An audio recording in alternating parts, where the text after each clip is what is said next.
अष्टावक्र जी अपने शिष्य जनक को उपदेश कर रहे हैं कि हे जनक, तो इस ज्ञान को साधारण ज्ञान न समझ लेना। जैसे भौतिक ज्ञान होता है, लोग कॉलेज में पढ़ते हैं, डिग्रियां ले लेते हैं, नौकरियां करते हैं, पेट भरने का धंधा। ये ऐसी विद्या नहीं है। ये देवताओं को भी मुश्किल से मिलती है। देवता इसको पाने के लिए तरसते हैं। जो सद्गुरु के शरण में पहुंच जाता है और इस ज्ञान को प्राप्त कर लेता है, वो तत्काल मुक्त हो जाता है। मुक्ति साधन साध्य विषय नहीं है। कर्म उपासना मलविक्षेप दोष को दूर करने का साधन है। मुक्ति का उससे कोई संबंध नहीं है। कर्म उपासना का फल भी नाशवान है, लेकिन मुक्ति का, ज्ञान का फल तो मुक्ति तत्काल है। उसमें कोई साधन की अपेक्षा नहीं, काल की अपेक्षा नहीं, कोई देश की अपेक्षा नहीं। आत्मज्ञान सत्य सत्काल सब रूप में विद्यमान है। तो कहते हैं अष्टावक्र जी, ज्ञानी किसी भी उपाधि के साथ तादात्म्य करता नहीं। ज्ञानी किसी भी उपाधि के साथ में, चाहे वो देह की उपाधि हो, कि संबंधियों की उपाधि हो, या कोई पद की उपाधि हो, या कोई कला की उपाधि हो, ना, किसी उपाधि के साथ तादात्म्य नहीं करता है। ज्ञानी असंग रहता है, असंग। उसमें किसी प्रकार की उपाधि का अहंकार नहीं होता है। और सदा जानता रहता है कि मैं उपाधि वाला नहीं। और वो सब समय जागता रहता है, होश में रहता है कि मैं किसी उपाधि वाला नहीं हूँ। मैं, मेरा कोई सगा संबंधी अगर है तो बस मेरे तो गिरधर गोपाल, दूसरा ना कोई, एकमात्र परमात्मा ही। आत्मा का अगर कोई रिश्तेदार है, कहना तो दो में होता है रिश्ता, लेकिन यहाँ पर आत्मा और परमात्मा दो नहीं, एक ही है, और वह मैं ही हूँ। मैं निरुपाधिक आत्मा हूँ। मैं निरुपाधिक आत्मा हूँ। आत्मा की कोई संज्ञा, कोई उपाधि नहीं, निरुपाधिक है। निराकार भी है और निरुपाधिक भी है। साकार नहीं, उपाधियां जुड़ती है। आत्मा तो निराकार है, इसलिए निरुपाधि है। मैं शरीर नहीं, मैं कर्ता जीव नहीं। ये पक्का करना है तुमको। यहाँ पर जनक, तुम सब श्रोता लोग हो, तुम्हें ये निश्चय करना है। क्या निश्चय करना है? कि मैं यह शरीर नहीं हूँ। तो जब ये तुम विचार करोगे तो तुम्हारे 7 अभिमान गिर जाएंगे, एक भी अभिमान नहीं बचेगा। और तुम 7 अभिमान लेकर घूम रहे हो। ये ब्रह्म ज्ञान नहीं, ये तत्व ज्ञान नहीं, धोखा है, धोखा है। जब तुम ये निश्चय कर लोगे कि मैं शरीर नहीं, तो नाम किसका? तुम नाम में मरे जा रहे हो। मेरा नाम नहीं बताया उन्होंने, मेरा नाम नहीं पुकारा उन्होंने।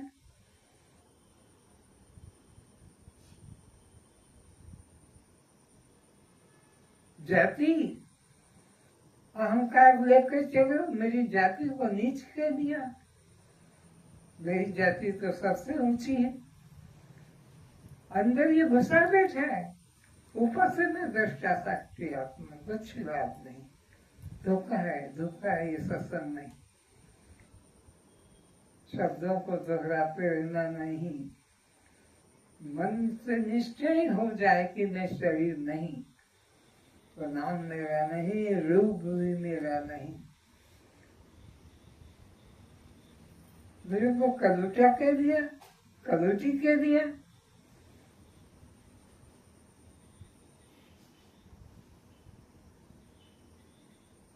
मेरे संबंधी को ऐसा कह दिया।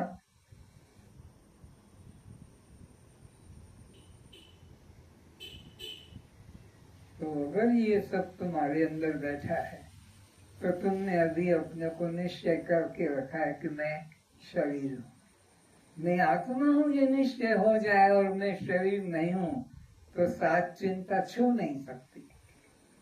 किसका जन्म और किसकी मृत्यु।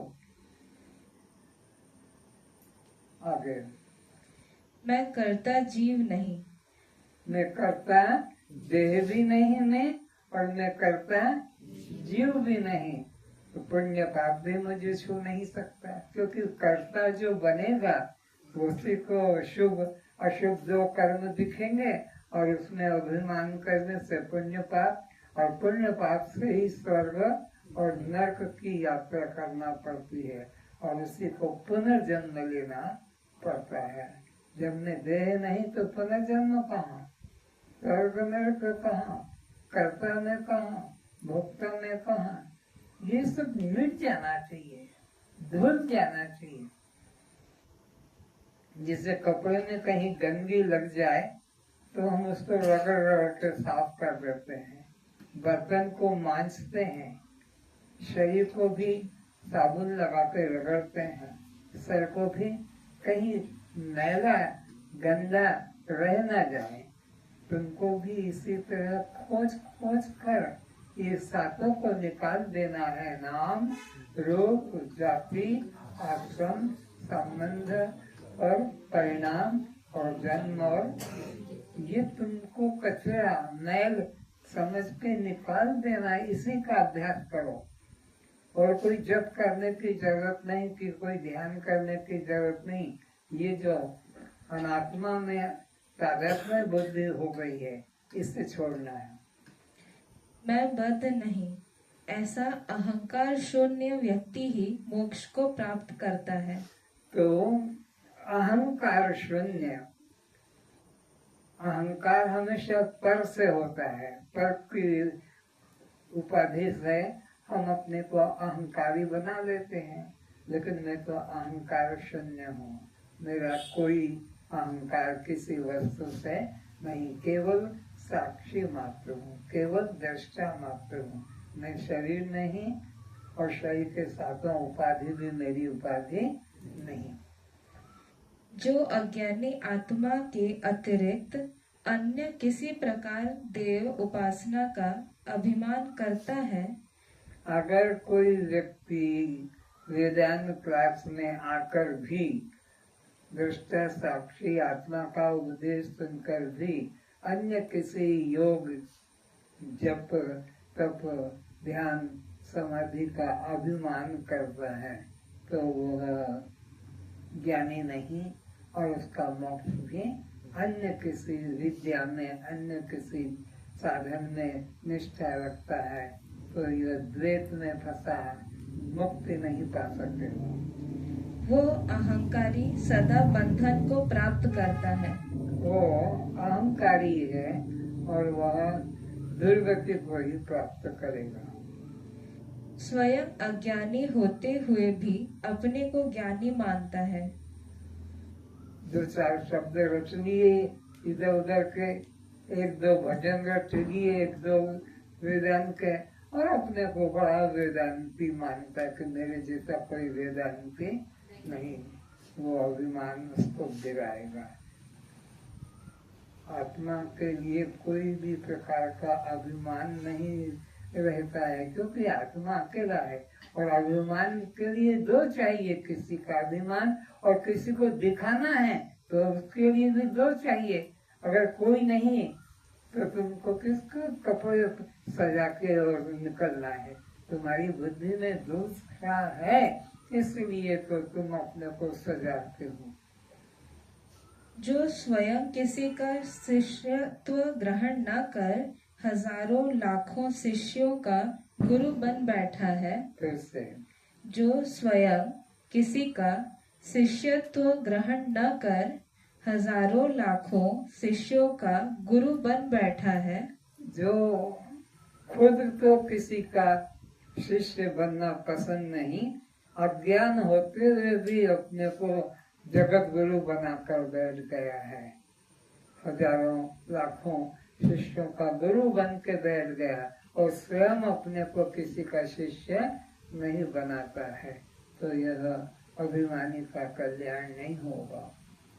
तथा सत्संग, गुरु और शास्त्र स्वाध्याय को अस्वीकार करता है। और जो सत्संग में भी श्रद्धा नहीं करता, गुरु में भी श्रद्धा नहीं करता, शास्त्र में भी श्रद्धा, ऐसा मूढ़ व्यक्ति दुर्गति को ही पाता है। यह तो अंधे अंधा साथ वाली बात हो गई। ये तो कैसा हो गया, जैसे एक अंधा दूसरे अंधे का सहारा बन के मार्गदर्शक हो रहा है। खुद तो अज्ञान अंधा है और दूसरे अज्ञानी को भी चल मेरे साथ, मैं तेरे को पार करा दूंगा। तो अंधा अंधे के साथ दोनों ही डूब मरेंगे।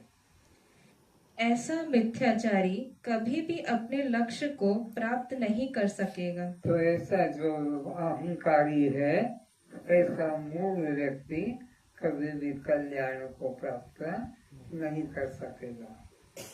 सत्संग करने से व्यक्ति को विवेक जागृत होता है। सत्संग का फल है, बिना सत्संग विवेक न होई। सत्संग करने वाले को फल क्या मिलेगा? विवेक जागृत होगा, और जिसको विवेक जागृत होगा उसको फिर वैराग्य भी आएगा। अनित्य पदार्थों से, अनित्य लोकों से, अनित्य उपाधियों से फिर वैराग्य भी आएगा। और जो विवेक और वैराग्यवान व्यक्ति है वही व्यक्ति मोक्ष बनेगा, और जो मोक्ष बनेगा उसको ही सद्गुरु की प्राप्ति होगी, सद्गुरु की शरण प्राप्त होगी। बिना सत्संग के अच्छे कल्याणकारी विचार जागृत नहीं होते। जब सत्संग में बैठते हैं तो अच्छे विचार जगते हैं और बुरे विचार निकलते हैं, और फिर गुरु खोज की जिज्ञासा जगती है कि गुरु कहाँ मिलेगा, मैं गुरु को कैसे प्राप्त करूं। बिना गुरु के तो पूरा ज्ञान होगा नहीं। बिनु सत्संग विवेक न होए। विवेक होने से असंगता उदय होती है। क्या होते हैं? असंगता। विवेक होने से असंगता उदय होती है। असत्ता, असंगता उत्पन्न होती है। ठीक है। अनासक्ति मोह को दूर करती है। वो दूर से संग से अपने को अलग करता है, मोह से भी अलग करता है, और सत्य के लिए उसके प्राण व्याकुल होते हैं। कैसे मुझे कोई गुरु मिले और ज्ञान दे। मोह से मुक्त व्यक्ति की बुद्धि निश्चल होने से आत्मा तत्व समझ में आने लगता है। तो जो बुद्धि में से अनित्यता निकल जाती है तब उसको अपने कल्याण का मार्ग मिलता है, और तभी वो आत्मज्ञान में ठहर पाता है। आत्मा की अपरोक्ष अनुभूति द्वारा व्यक्ति जीवित अवस्था में ही मुक्ति प्राप्त कर लेता है। मुक्ति स्वर्ग की तरह नहीं, जैसे लोगों ने कहा है मरने के बाद स्वर्ग मिलता है, मरने के बाद में दुष्कर्मी को नरक मिलता है। ऐसा मुक्ति के लिए मरने की आवश्यकता नहीं, मुक्ति जीते जी पाने की अवस्था है। मुक्ति नित्य है, आत्मा नित्य होने से उसका, जैसे अग्नि गर्म होने से वो सब समय गर्म है, चाहे सर्दी हो कि वर्षा बाहर हो कि चाहे कोई भी हो, तो ऐसे ही आत्मा नित्य मुक्त है। आत्मा का स्वभाव नित्य मुक्त है, उसमें मरने की जरूरत नहीं कि मरने के बाद मिलेगा। मरने के बाद में स्वर्ग नरक का 84 का विचार किया जाएगा, पर आत्मा ज्ञान होने वाले को मरने के लिए आवश्यकता नहीं कि मरूंगा तो मुक्ति मिलेगी। ऐसा मूर्ख अज्ञानी समझते हैं। इसलिए व्यक्ति को कल्याणार्थ सत्संग अवश्य करना चाहिए। तो इन सब भ्रांतियों से, कुसंग से दूर रहो। पहली बात तो ये जो कुसंगी लोग हैं, भेद भक्ति करने वाले, मंदिर वाले, पूजा पाठ करने वाले, ध्यान समाधि वाले, इनसे तो तुम दूर रहो और वेदांत का सत्संग करो। वेदांतियों का सत्संग करने से तुमको ज्ञान जागृत होगा। तो इस तरह से द्वैत वालों का संग का, भेदवादियों का संग का त्याग करो। सत्संग का त्याग किसी भी अवस्था में नहीं करना चाहिए। तो कुसंगियों का त्याग करना चाहिए, सत्संगियों का ग्राह्य करना। उनसे हमको विवेक जगेगा, सही मार्ग मिलेगा। जब जीव श्रद्धा सहित किसी श्रोत्रिय ब्रह्मनिष्ठ आत्मज्ञानी संत का शिष्यत्व ग्रहण करता है, गुरु को क्या जानना चाहिए? साक्षात। ये मनुष्य नहीं है, शरीर मनुष्य का दिख रहा है, जीवन मनुष्य का दिख रहा है, पर ये तो जिस परमात्मा को मैं पाना चाहता हूँ, जिस परमात्मा के पाने की मेरे को प्यास है, ये स्वयं वह परमात्मा ही मनुष्य रूप में, गुरु रूप में। गुरु साक्षात परम ब्रह्म, उसमें किंचित भी संशय, गुरु श्रोत्रिय भी हो, गुरु ब्रह्मनिष्ठ भी हो, और उसके प्रति हमारा पूर्ण समर्पण हो, तन से, मन से, धन से पूर्ण समर्पण। किसी प्रकार का अलग से अपने को बचा के न रखें, बल्कि गुरु ही सब कुछ है। इसलिए जैसे दंड को जमीन पे गिरा देते हैं और वो पूरा जमीन पे लेट जाता है दंड, गुरु के आगे भी इसी प्रकार साष्टांग, 8 अंगों के सहित नमन को साष्टांग कहते हैं। सर भी हो, दोनों हाथ हो, घुटने हो, पैर हो, सीना हो, ऐसे झुकने पर साष्टांग। तो गुरु साक्षात परम ब्रह्म, ये परम ब्रह्म ही है। इनमें थोड़ा भी संदेह करोगे, हम अपने लक्ष्य से गिर जाएंगे। तभी उसका अनात्मा देह संघात संबंधी समस्त अहंकार मिटता है। इससे तभी उसका अनात्मा देह संघात संबंधी समस्त अहंकार मिटता है। तभी उस अज्ञानी का सब देह संबंधी जो भी अहंकार था वो नष्ट होता है। पर कब? जब गुरु साक्षात स्वप्रिय ब्रह्मनिष्ठ हैं और उनके प्रति हमारे तन मन धन से समर्पण है, तभी उस अज्ञानी का सब कुछ भेद नष्ट होता है, नम्रता उदय होती है और सरलता जीवन में आ जाती है। फिर कोई प्रकार का जाति का, नाम का, पद का, धन का अहंकार उसके मन में नहीं रहता है। तब वह क्षण में जीव भाव का त्याग कर ब्रह्म भाव को उपलब्ध हो जाता है। तो वह देह भाव का, कर्ता भाव का अहंकार छोड़कर ब्रह्म भाव में स्थित हो जाता है। आत्मनिष्ठ की कभी अधोगति नहीं होती। सत्कर्म करने वाले की कभी अधोगति, अधोगति तो दुर्गति वालों की होगी, सदगति वालों की नहीं।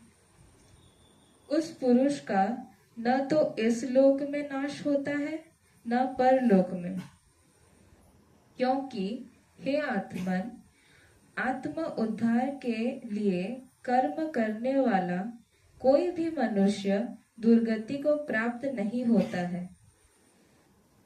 सदमार्ग पे चलने वाले का, सदगुरु की शरण में जाने वाले का, ज्ञान धारण करने वाले की कभी दुर्गति नहीं होती।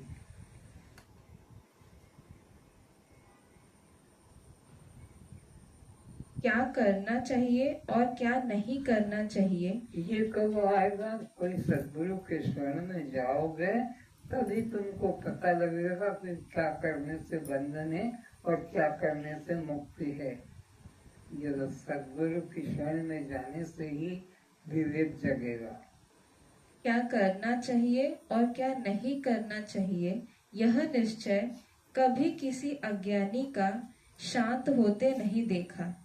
अज्ञानी व्यक्ति का कभी भी कर्म से विमुखता नहीं देखी है।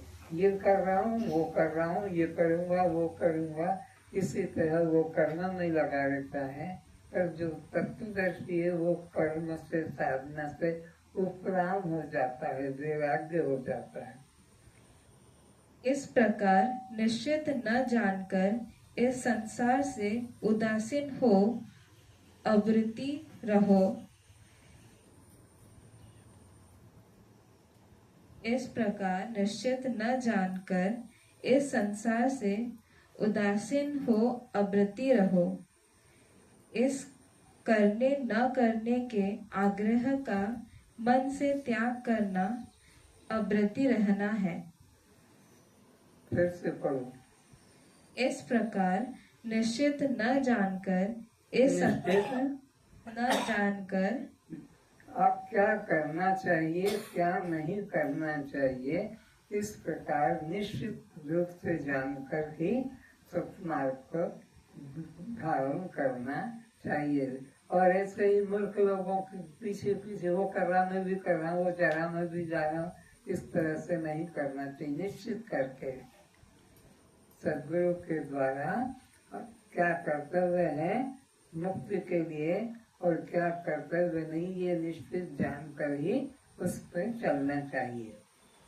इस प्रकार निश्चित न जानकर इस संसार से उदासीन हो और इस संसार से, संसार के अनित्य कर्मों से, सर्वव्यापी लोगों से उदासीन हो जाना चाहिए। उसमें कोई सुख बुद्धि, कर्तव्य बुद्धि नहीं रखना चाहिए। अवृत्ति रहो। इस करने न करने के आग्रह का मन से त्याग करना अवृत्ति रहना है। अवृत्ति का मतलब है क्या करना चाहिए और क्या नहीं करना चाहिए, मन से इसका त्याग हो जाना चाहिए। क्योंकि यह कृत व अकृत कर्म किसी देहधारी के नहीं छूटते हैं। ये करूं और ये ना करूं, ये करना चाहिए ना करना चाहिए, ये देह अभिमानी व्यक्ति का कभी छूटता नहीं, हर हमेशा ये कर्तव्य बुद्धि बनी रहती है। इसलिए अष्टवक्र जी कहते हैं कि कृत अकृत कर्म त्याग से भी वैराग्य को प्राप्त हो जा।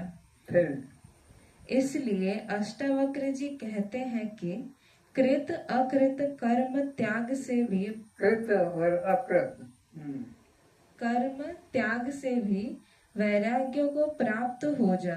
और वैराग्य को प्राप्त हो जा। कर्तव्य अकर्तव्य द्वंद्व से मुक्त होकर वैराग्य को प्राप्त हो जा। इसमें हट मत कर कि मैं यही करूँगा, ऐसा ही करूँगा, मैं किसी की बात को नहीं मानूंगा, ऐसा दुराग्रह मत कर, बल्कि जिद छोड़कर और गुरु की शरण में समर्पित हो जा कि यह करूँगा, यह नहीं करूँगा।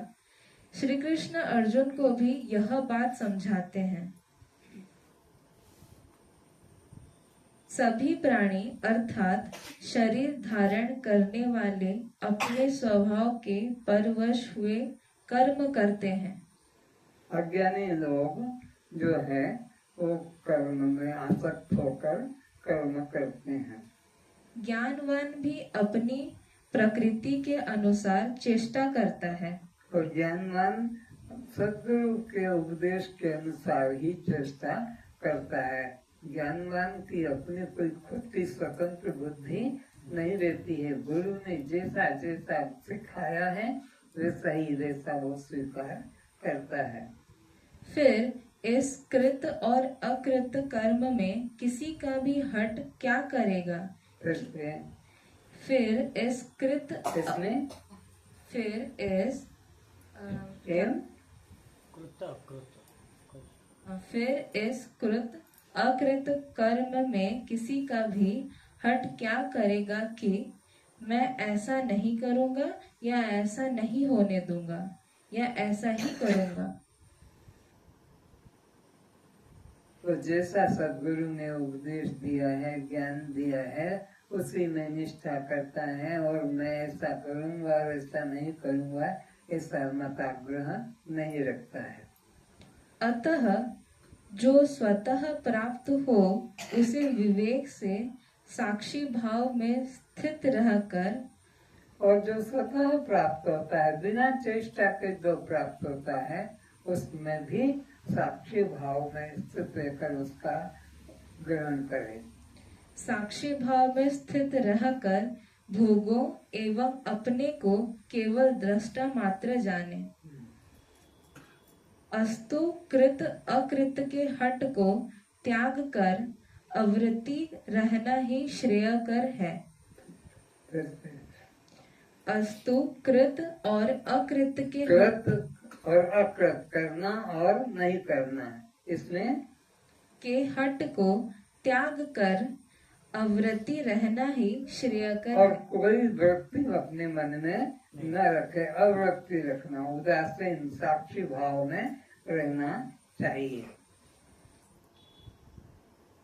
प्रारब्ध कर्म बिना भोगे छूट नहीं सकते। और प्रारब्ध कर्म को राम तक भी नहीं छोड़ पाए, कृष्ण को भी भोगना पड़ा। जो जस करें सो तस फल चाखा, प्रारब्ध कर्म कठिन जग माही, बिना भोग यह छूटत नहीं। इसलिए ज्ञानी के जीवन में भी कष्ट आता है और उसको भी भोगता है साक्षी भाव में। अज्ञानी रो रो के भोगता है, ज्ञानी भोगे ज्ञान से, मूर्ख भोगे रोए। मूर्ख चिल्ला चिल्ला कर रो रो कर भोगता है, ज्ञानी प्रारब्ध का भोग जानता है। एवं क्रियमाण कर्म किए बिना कोई जीव एक क्षण भी चुप नहीं रह सकता। तो ये प्रकृति का नियम है कि बिना किए, अच्छा और बुरा दो ही तरह के कर्म होते हैं। तो ये प्राकृतिक नियम है कि कोई भी देहधारी व्यक्ति बिना कर्म किए चुप नहीं बैठ सकता कि मैं अब कुछ भी नहीं करूँगा। कुछ भी नहीं करूँगा ये भी एक कर्म बन गया। अब मैं बातचीत नहीं करूँगा ये भी एक कर्म बन गया। अब मैं भोजन नहीं करूँगा ये भी एक कर्म बन गया।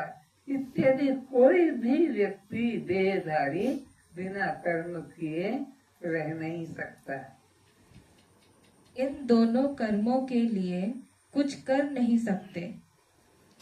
अतः आत्मज्ञान प्राप्त कर शांति प्राप्त करना ही एकमात्र शेष व श्रेष्ठ उपाय है। तो ज्ञानी को एक ही बस है कि सब कुछ त्याग करके, अहंकार का त्याग करके और आत्मज्ञान प्राप्त करना है। आत्मज्ञान प्राप्त के अलावा और कोई साधन में मन को रखना नहीं है। निसंदेह कोई भी मनुष्य जन्म से मृत्यु तक किसी भी काल में 24 घंटों में एक क्षण भी बिना कर्म किए रह नहीं सकता। ये प्रकृति का नियम है। जन्म से मृत्यु तक बिना कर्म किए कोई एक क्षण भी नहीं रह सकता। कर्म करना स्वभाव है देह का। क्योंकि सभी प्राणी प्रकृति जनित गुणों द्वारा परवश हुए कर्म करने के लिए बाध्य किए जाते हैं। तो यह अनिवार्य है। कोई भी देहधारी शरीर वाला बिना कर्म किए एक क्षण भी नहीं रह सकता। कर्म करना स्वाभाविक है। तथा कर्म न करने से किसी का जीवन निर्वाह भी नहीं हो सकेगा। और कर्म न करने से तो जीवन निर्वाह, पेट भरने का तो सबको जरूरत पड़ेगा। बिना पेट भरे तो कोई 24 घंटे रह नहीं सकता। रह सकेगा तो फिर उसको कोई न कोई साधन खोजना पड़ेगा।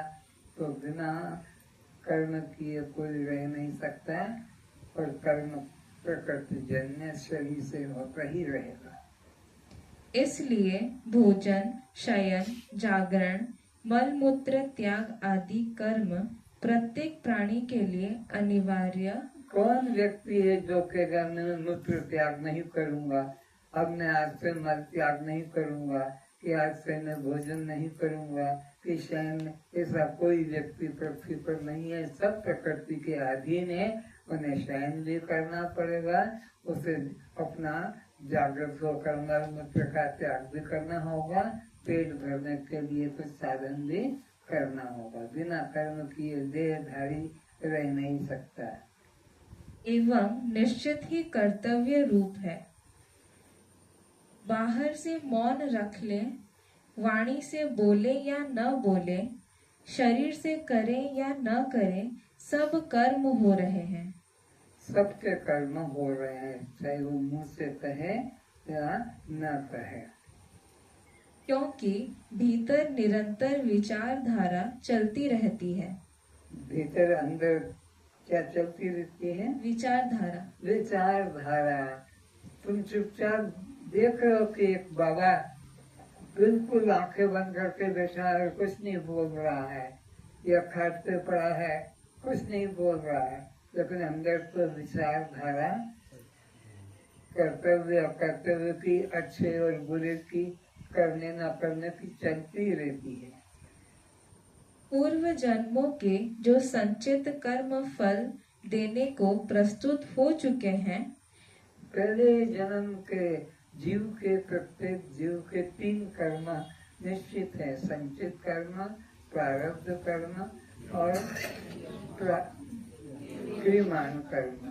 तो जो कर्म फल देने को प्रस्तुत हो गए हैं, वो कर्म करा के ही रहेंगे। वो तुम चाहे लाख कोशिश करो, वो तुमसे कर्म कराते रहेंगे। जो प्रारब्ध कर्म पूर्व जन्म से निश्चित हो गया और फल देने को प्रस्तुत हो गया, उसे रोका नहीं जा सकता। भविष्य के लिए आगे तुम करो न करो ये तुम्हारे ऊपर है, लेकिन प्रारब्ध तो भोगना ही पड़ेगा। उन शुभ अशुभ किए कर्मों का भोग हुए बिना कर्म फल शांत नहीं होता है। कहते हैं ज्ञानी पुण्य पाप से पृथक रहता है। उसके पुण्य पाप किसको? मन को होता है। ज्ञानी को पुण्य पाप स्पर्श नहीं करता है।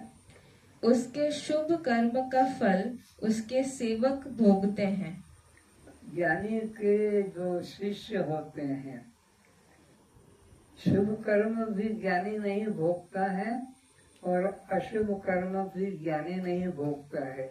ज्ञानी के शुभ कर्म वो शिष्य भोगते हैं जो ज्ञानी के उपदेश को धारण करते हैं, ज्ञानी की आज्ञा में चलते हैं और ज्ञानी के जीवन की सहायता करते हैं, उनके रहने की, खाने की, उनका रोग है तो बीमारी से ठीक करने की। वो जो शिष्य लोग गुरु की सेवा करते हैं, वो गुरु के पुण्य को भोगते हैं। गुरु के जीवन में तो अनंत पुण्य है और अनंत पाप है, तो कि अनादिकाल से वो भोगता। ज्ञानी कर्म के फल को भोगता नहीं है। कौन भोगेगा?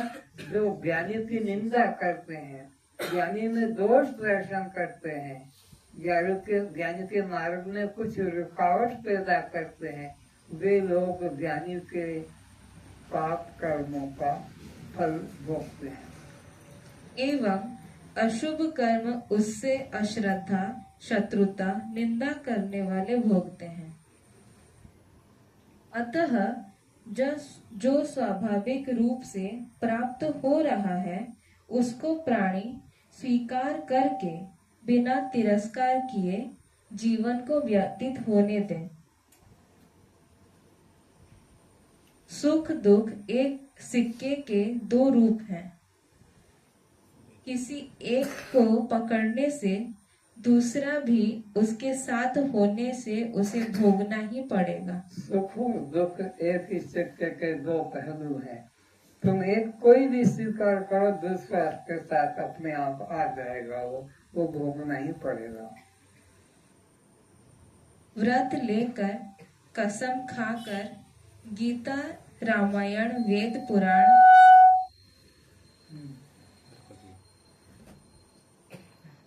व्रत लेकर कसम खाकर गीता रामायण वेद पुराण छूकर प्रतिज्ञा करने वाला भी अशांत हो जाते हैं। वेद उपनिषद गीता और छूकर प्रतिज्ञा करने वाले व्यक्ति भी, उनको भी कर्म का फल तो भोगना ही पड़ता है, क्योंकि कर्म किए बिना रह नहीं सकेंगे। कर्म के बिना ये जीवन चल ही नहीं सकेगा। और यह कसम व्रत प्रतिज्ञा का एक दुख नया खड़ा हो गया कि मेरी ली गई प्रतिज्ञा टूट गई। तो प्रतिज्ञा करने वालों के लिए एक नया दुख और खड़ा हो जाता है कि वो प्रतिज्ञा पूरी कर नहीं पाएंगे, उसका फिर उनको दुख और भोगना पड़ेगा। नियम नहीं साध सका, कसम झूठी हो गई। मैं साध नहीं सका, मैंने प्रतिज्ञा तो दी थी, रामायण को छू के, गीता को छू के, भगवान गुरु की मूर्ति को छूकर मेरे से तो एक और अपराध हो गया। इत्यादि चिंता भय एवं पाप भावना का दुख और बढ़ जाता है।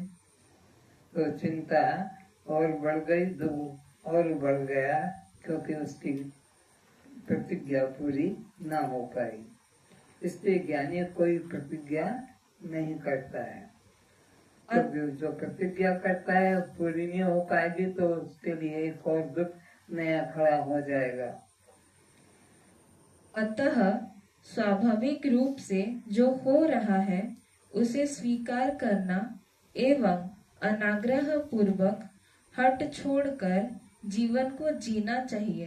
तो जो हो रहा है सहज, बस उसको देखते रहो, साक्षी बनकर, दृष्टा बनकर। जो स्वाभाविक कर्म हो रहा है उसमें तुम अपने कुछ बुद्धि अकल मत जोड़ो। प्रारब्ध को निश्चित जानकर बाहर ऊपरी तल पर देह पर सब प्रकार की घटना घटेगी। तो देह के ऊपर सब प्रकार की, जैसे अज्ञानी को रोग आता है, ज्ञानी को भी रोग आता है। अज्ञानी को जैसे कि भूख प्यास लगती है, ज्ञानी को भी भूख प्यास लगती है। तो वो सब प्रारब्ध के कर्म को देखते रहो। लहरें उठेंगी, तूफान आंधी चलेगी, किंतु भीतर सब शांत सन्नाटा रहेगा। पर ज्ञानी के अंदर शांत भाव बना रहता है। अज्ञानियों को लगता है कि देखो वो भी रोगी है, वो भी डॉक्टर के पास जा रहा है, कि दवा ले रहा है, कि वो भी इस प्रकार से अपना ट्रीटमेंट करा रहा है। अज्ञानी को लेकिन ज्ञानी अपने अंदर से शांत सागर की तरह रहता है। उसके अंदर कोई तूफान हलन चलन नहीं रहती। रोग होकर भी संसारी जिस रोग में तड़फ रहे हैं, ज्ञानी को भी रोग होगा, परंतु वो अंदर से शांत रहेगा। गहराई में अतः मन के पार केंद्र में रहो। तो गहराई में यानी मन के पार, मन के साक्षी बन के रहो। परिधि पर मत दौड़ो, अन्यथा थकोगे, गिरोगे, मरोगे। तो मन की वृत्तियों में मत फंसो, मत उलझो, नहीं तो फिर ये वृत्तियां तो तुम्हें गिराएंगी और तुम दुखी हो जाओगे। चलती चक्की सब कोई देखे, कील न देखे कोई। कील पकड़कर जो रहे, साबुत बचा है सोए। आप देख लो, ये पंखा चल रहा है। पंखे में दो चीजें हैं, एक चल है और एक अचल है। चल है बाहर की इसकी पखड़ियां, वे चल रही है, लेकिन जो मोटर है वो अचल है। दो चीजें हैं, एक आर्मेचर है और एक मोटर है। तो मोटर क्या है? अचल है, और उसके द्वारा वह पखड़ियां चल रही है। तो यहाँ पर भी दो है, एक आत्मा जो कील की तरह है, और शरीर जो है ये चक्की की तरह है। चक्की में दो पार्ट होते हैं, एक वाला नीचे वाला अचल है, ऊपर वाला चलता है, वो घुमाया जाता है। ज्ञानी साक्षी रहता है कील रूप में, वो देह के साथ में, मन के साथ में, ये दो पार्ट हैं, देह और मन, उनके साथ जुड़ता नहीं है। चलती चक्की सब कोई देखे, कील न देखे कोई, कील पकड़कर जो रहा साबुत बचा है सोए। कील पकड़कर जो आत्मा है वो कील है, सो हम, उसमें जो रहेगा बस वो आनंदित रहेगा, वो ही सुखी रहेगा। और चलन चलन सब कोई कहे मोही अंदेशा, और साहब से परिचय नहीं, पहुंचोगे कहीं छोड़। सब ये गया वो गया, मैं गया तू गया, ये जाएगा वो जाएगा, चलन चलन सब कोई कहे मोही अंदेशा, और क्या साहब से परिचय नहीं, पहुंचोगे कहीं छोड़। आत्मा से अगर परिचय नहीं किया है कि वो मैं आत्मा हूँ, तो 84 में कहाँ जाएगा कोई पता नहीं। कबीर जी कहते हैं, घट्टी के दो पार्टों में नीचे वाला पार्ट के मध्य एक मजबूत लोहे की खूंटी है। साइकिल के पहिए में तुम देखो ना, एक्सल वो अचल है और पहिया उसके सहारे हजारों माइल की यात्रा हो जाती है पहिए की, पर वो एक्सल जो का त्यों अपनी जगह अचल रहता है। जिसके सहारे ऊपर का पार्ट गति करता है। उस कील के पास, खूंटी के पास जो दाने पड़े रहते हैं वे नहीं पिसते हैं। जो दाने छर्रा जिसको कहते हैं स्टील बॉल, वो पिसता नहीं है, वो घूमते रहते हैं। किंतु उस केंद्र से हटते ही दाने पिस जाते हैं। और केंद्र से हटकर दाना जो गेहूं है चना है वो थोड़ा हट गया और द्वैत में चले जाएंगे और पिस जाएंगे। लेकिन जो दाना धुरी में है, बीच में एक्सिल के पास है, वो पिसेंगे नहीं। जो दाना चना गेहूं कि कुछ मूंग आदि जो बीज की कील के पास है वो सुरक्षित रहेंगे, लेकिन उससे हट गए तो फिर वो पिस जाएंगे। तो ये द्वैत भाव ये तुम्हारा बंधन वाला है, और अद्वैत भाव कील की तरह है, धुरी की तरह अचल है। तो कील में रहो, मैं दृष्टा साक्षी, बस ये कील है। इस देह के अंदर देह रूपी चक्की में एक अचल है और बाकी तुम्हारा देह और मन चल है। ये दो पार्ट है, एक देह का पार्ट है और एक मन का पार्ट है, और मैं साक्षी आत्मा अचल हूँ।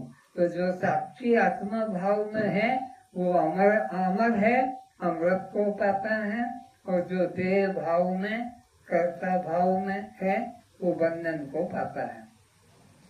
इसी तरह इस शरीर व मन रूप दो पार्टों के बीच साक्षी का केंद्र है। इसके सहारे यह जीवन चक्की चलती रहती है। कर्ता भाव का त्याग करो और उस साक्षी में डूबो, वहां कोई ढूंढ नहीं पाओगे। तो फिर कर्ता भाव का तो त्याग कर दो अगर कल्याण चाहते हो तो, और साक्षी भाव में स्थित रहो। साक्षी भाव में होने से तुम्हें मौत छू नहीं पाएगी। कर्ता भाव का त्याग करो और उस साक्षी भाव में डूबो, वहां कोई द्वंद्व नहीं पाओगे। उदासीन हो जाने का मतलब घर, व्यवहार, कार्य छोड़ नहीं बैठना है, बल्कि साक्षी भाव में उतरना है।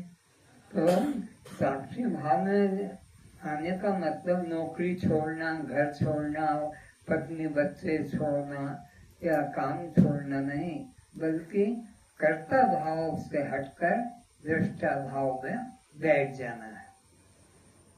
जीवन द्वंदात्मक है, जिसे दिन के पीछे रात, जैसे दिन के पीछे रात, सुख के पीछे दुख, ये द्वंदात्मक सब है।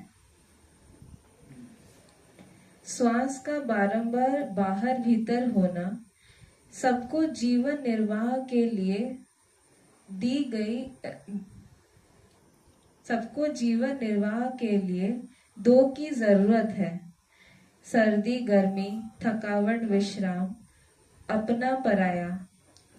उदासीन होकर बैठ जाने का मतलब यह नहीं कि वो यह सब कुछ उत्पात नहीं होगा, नहीं सब होगा। भूख प्यास, मल मूत्र क्रिया, सोना जागना रोका नहीं जा सकता। तुम भीतर बैठ देखते रहोगे, शरीर को पीड़ा हुई, प्राण को पीड़ा हुई, मन को पीड़ा हुई, भूख प्राण को लगी, कांटा पैर में चुभा, परंतु अज्ञानी समझेगा कि मुझे कांटा लगा।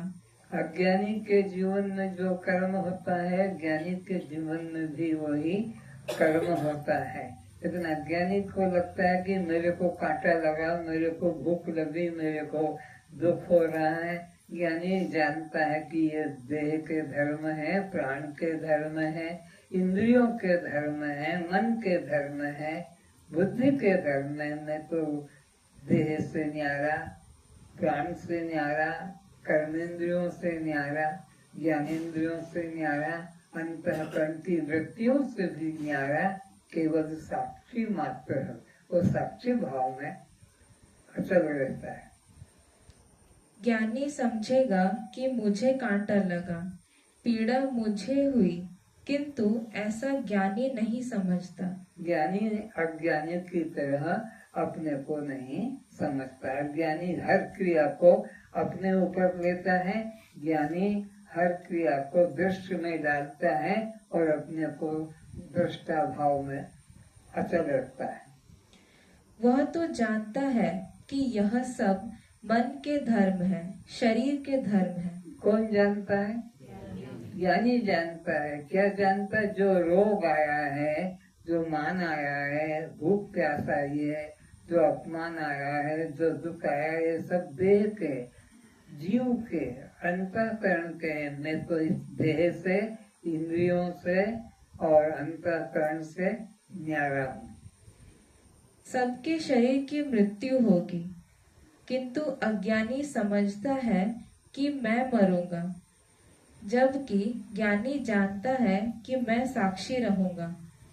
सबकी मृत्यु होती है, अज्ञानी की भी देह की मृत्यु होती है, ज्ञानी की भी होती है, किंतु ज्ञानी अपने को सदा उससे न्यारा ही अनुभव करता है। सागर की ऊपरी सतह पर तो सूरज चांद आएंगे, टकराएंगे, भाप बादल उठेंगे, आंधी तूफान। ये प्रकृति के धर्म, इन्हें कोई रोक नहीं सकता है। बादल आएंगे, बिजली होगी, वर्षा होगी इत्यादि। पर आकाश के भीतर कुछ नहीं घट रहा है। आकाश जो का तो है। तुम बरसात बंद हो गई और अपना एक कपड़ा ऐसा लहराओ तो वो गीला, क्योंकि बरसात बंद हो गई। आकाश जो का त्यों असंग, सूखा का सूखा।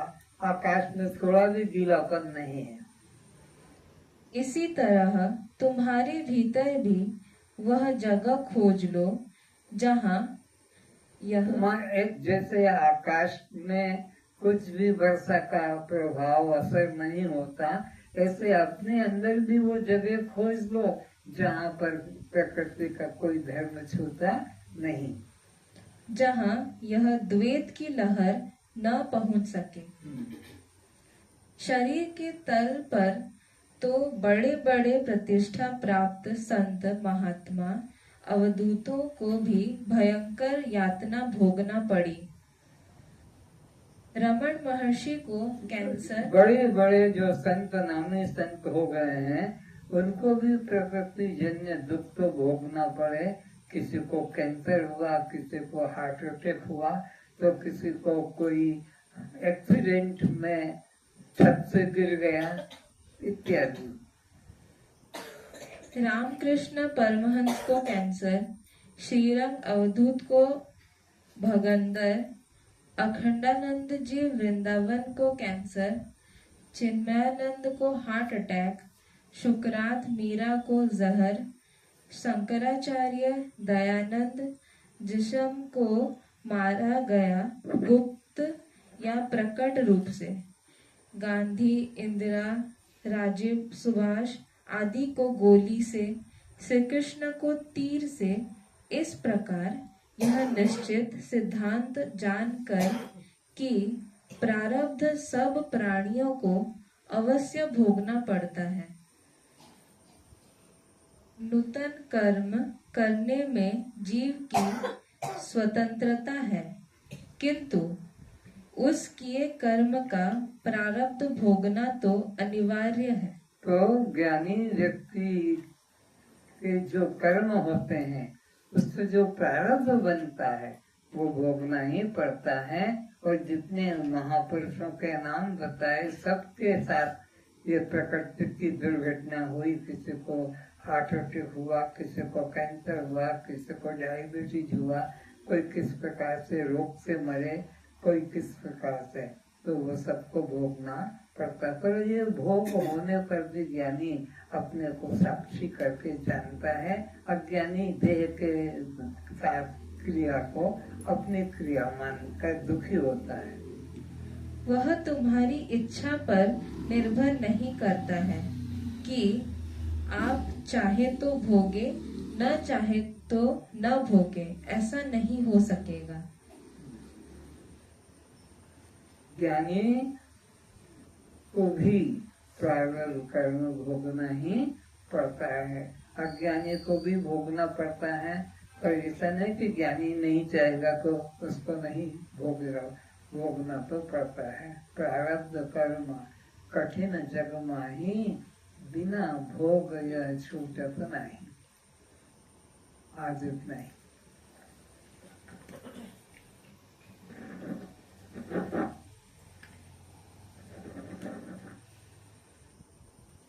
ओम सहना भवतु, सहनो भुनक्तु, सह वीर्यं कर्वावहै, तेजस्विनावधीतमस्तु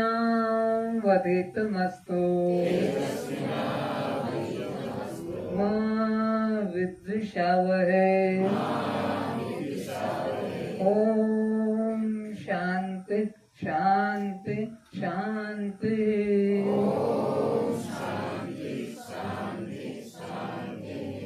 कस्त्वं, क्या आप जड़ हैं? क्या आप दुख रूप है? क्या आप बद्ध रूप है? तो फिर ये भूख प्यास किसको, जन्म मरण किसको, और बंध मोक्ष किसको?